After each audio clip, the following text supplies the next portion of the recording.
Complacidos se encuentren todos por acá en esta disertación, clase, dirigida fundamentalmente a mis alumnos de la Universidad Central de Venezuela en la asignatura Derecho Procesal Penal. Quien les habla, el profesor Ángel Serpa Aponte, y pretendemos abordar hoy algo así como los tres últimos derechos que forman parte de la garantía al debido proceso propio que establece el artículo 49 de la Constitución, es decir, el llamado principio de legalidad, la cosa juzgada y la omisión justificada.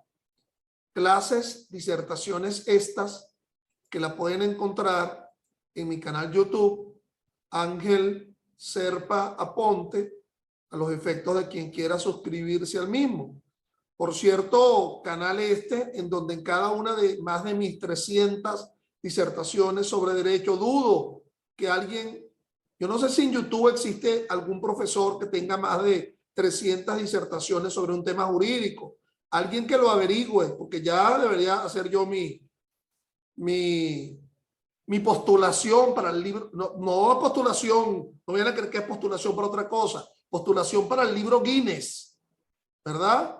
A ver si es que hay alguien que haya dado más clases jurídicas en el YouTube. Para todo hay el libro Guinness de récords. Bueno, y esto lo estamos transmitiendo en febrero de 2002. Bueno, estimados míos,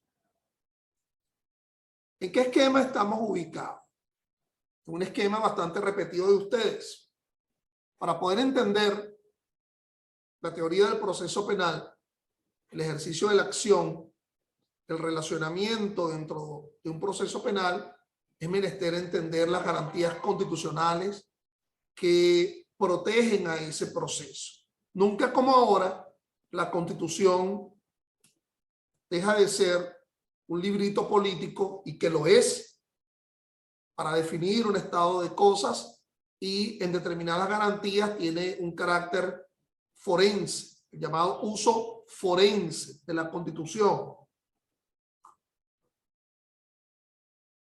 Preguntarlo en las normas constitucionales y encontrar respuestas en ellas de cómo deben ser interpretados determinados institutos dentro del ámbito del derecho procesal, en este caso del derecho procesal venezolano. Recuerden que mi criterio reiterado es que existe un debido proceso propio ubicado en el artículo 49 y un debido proceso extensivo. Otras normas que ya hemos explicado en estas clases iniciales, y a mí no me importa perder un tiempo importantísimo dentro del año, el abigarrado año en la cual está esta materia, hablando exclusivamente de garantías constitucionales. Porque en la medida que conozcamos esas garantías constitucionales, en esa medida podemos interpretar institutos, incidencias, sujetos procesales, actos procesales regulados en el Código Orgánico Procesal Penal. Entonces, ese debido proceso extensivo son otras normas en la Constitución vinculadas al proceso que corre paralelo con el llamado debido proceso propio. Ese debido proceso propio que está presente en el artículo 49 y que ya analizamos la semana pasada en alguno de sus derechos. Disertamos bastante sobre la llamada perennidad del debido proceso, luego de las diferencias entre ese debido proceso y la otra garantía importante, que es la tutela judicial efectiva, el relacionamiento entre ambos. Hablamos del derecho a la defensa de cada uno de los derechos que se conforman a partir de ese numeral primero del artículo 49, la diferenciación entre derecho a la asistencia letrada y la defensa personal, la defensa del procesado versus la defensa de los derechos e intereses de las otras partes en el proceso, el conocimiento oportuno de la prueba de cargo y el ejercicio oportuno de la prueba de descargo, la descripción de lo que se denomina el propio concepto de cargo, de imputación, el derecho a la alzada y cómo procesalmente se supera al derecho a la alzada desde el punto de vista constitucional. Hablamos de la presunción de inocencia, esa garantía tan importante en su diferenciación de cómo lo establece el 49.2 de la Constitución en relación al artículo 8 del Código Orgánico Procesal Penal, hablamos del concepto de juez natural y esa característica del juez natural que debe tener capacidad objetiva, es decir, competencia, capacidad subjetiva, es decir, imparcialidad, idoneidad, es decir, iuria novit curia, conocimiento del derecho y además ser conocido. Hablamos también de el principio de audiencia y cómo los lapsos, plazos y términos son ubicados, son decididos, son establecidos por el legislador, dentro de los cuales los jueces pueden establecer sus términos, plazos y lapsos. Por lo tanto, en el día de hoy, en lo que me resta de tiempo, en esta sesión que va a ser dividida en dos partes y que por favor ingresen a la segunda parte con las mismas coordenadas de la primera, vamos a tratar de abordar el concepto del juez conocido.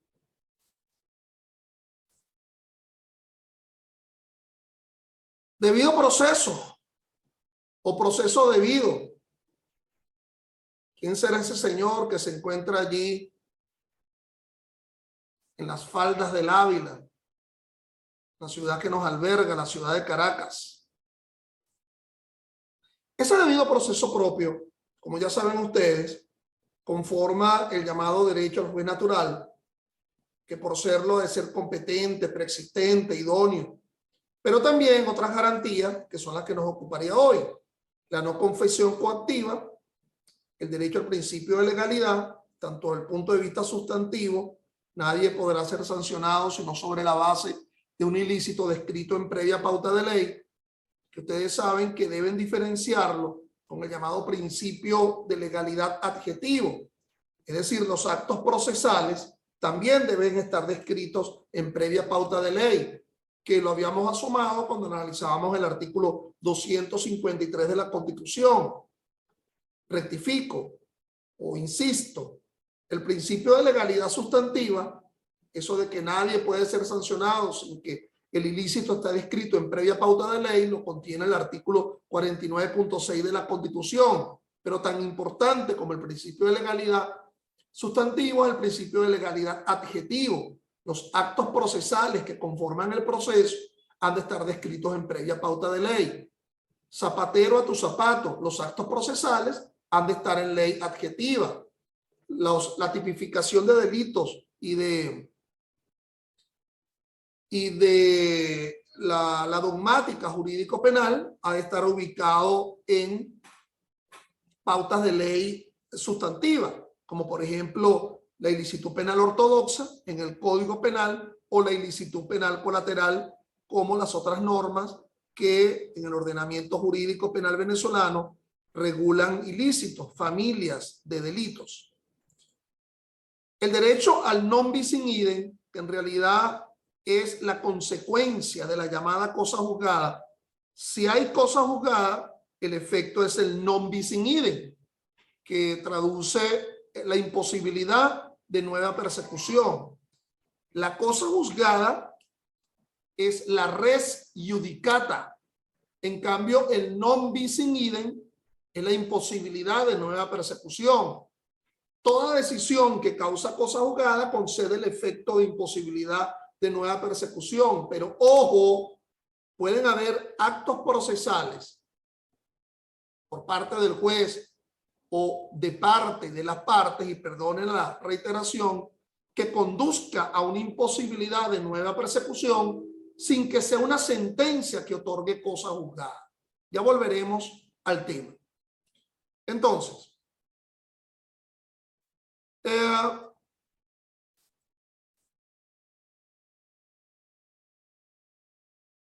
ya esto lo hemos afirmado cuando analizábamos la semana pasada ese concepto de debido proceso propio.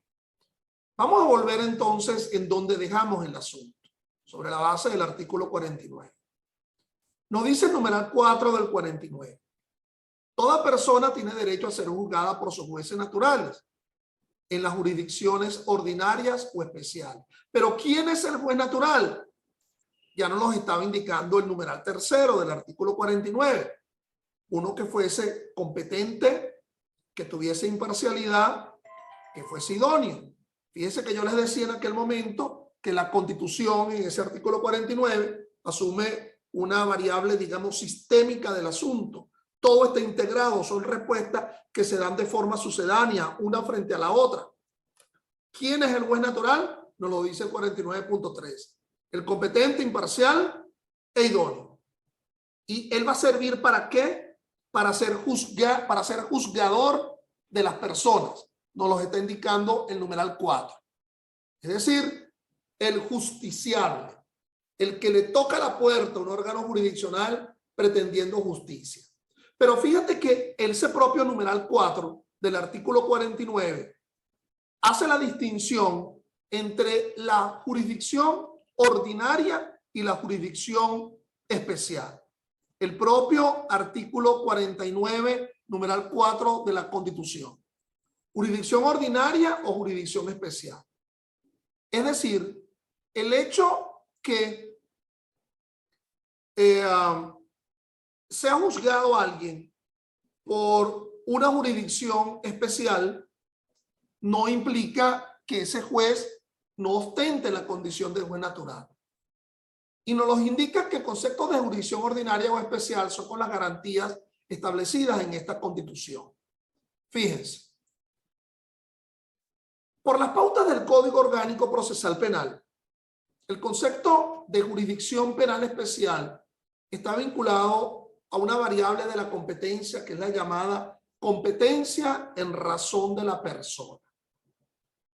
Esa competencia en razón de la persona lo que busca es indagar si alguien tiene lean mis labios, un fuero procesal. ¿Qué es el fuero procesal? Es una prerrogativa de enjuiciamiento diferenciado. No significa impunidad, sino que va a ser juzgado de forma diferenciada.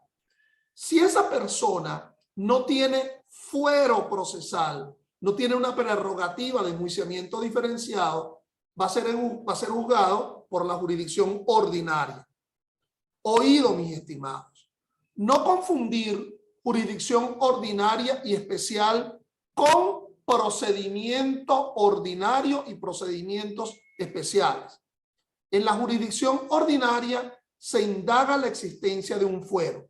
Si esa persona tiene una prerrogativa de enjuiciamiento diferenciada, va a ser enjuiciado.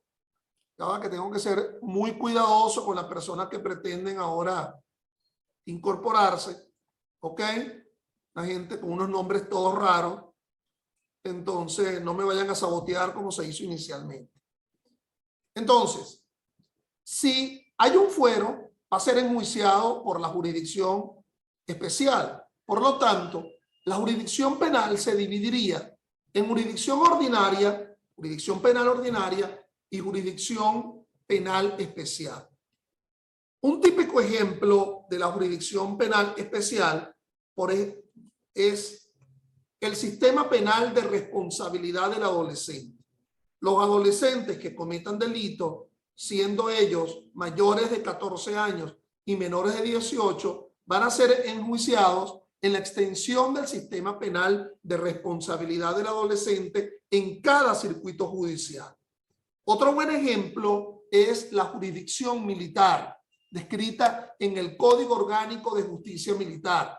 Por lo tanto, si esto de jurisdicción especial forma parte del debido proceso, como de hecho lo forma porque está en el artículo 49.4, toda ley que regule una norma, un principio o un valor constitucional ha de tener un carácter orgánico. Por lo tanto, el sistema penal de responsabilidad de adolescente descrito, establecido en la Ley Orgánica de Protección de Niñas, Niños y Adolescentes, por ello es que ella es ley orgánica. Por eso es que el Código Orgánico de Justicia Militar, porque está regulando un procedimiento, una jurisdicción especial. Otro ejemplo sería la jurisdicción de violencia de género. Aquí el fuero no descansa en la cabeza del procesado, sino que está en la cabeza de la víctima. La víctima es la que demarca la jurisdicción. Entonces, por ello es que la ley orgánica sobre el derecho a la mujer a una vida libre de violencia establece el procedimiento de la jurisdicción especial de violencia de género. Cada circuito judicial va a tener extensiones de la jurisdicción de violencia de género. La prerrogativa del enjuiciamiento diferenciado para los altos funcionarios públicos que hayan cometido delito, descritos en el numeral 2 y el numeral 3 del artículo 266 de la Constitución.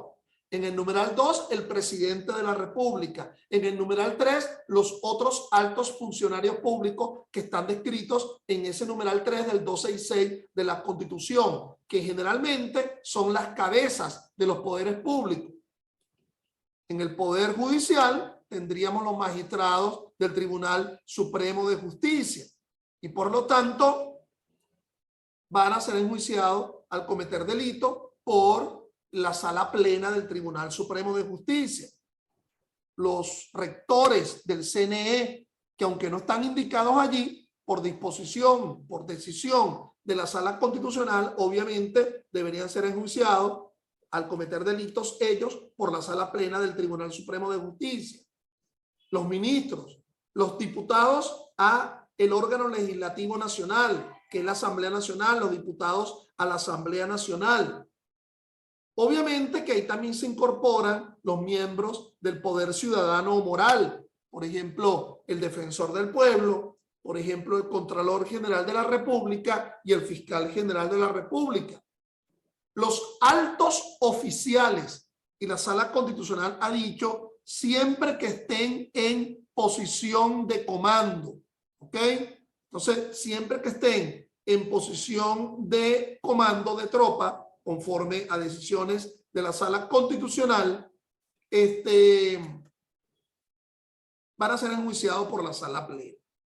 Entonces, el hecho de ser juez natural no excluye el serlo dentro de la jurisdicción ordinaria y la jurisdicción especial. Termina dicho numeral 4 con el conocimiento del juez, porque no pueden haber jueces anónimos, no puede haber el anonimato, los llamados jueces sin rostros. Ninguna persona podrá ser sometida a juicio sin conocer la identidad de quien la juzga, ni podrán ser procesadas por tribunales de excepción o por comisiones creadas por tal efecto. Es decir, el conocimiento del juez impidiendo la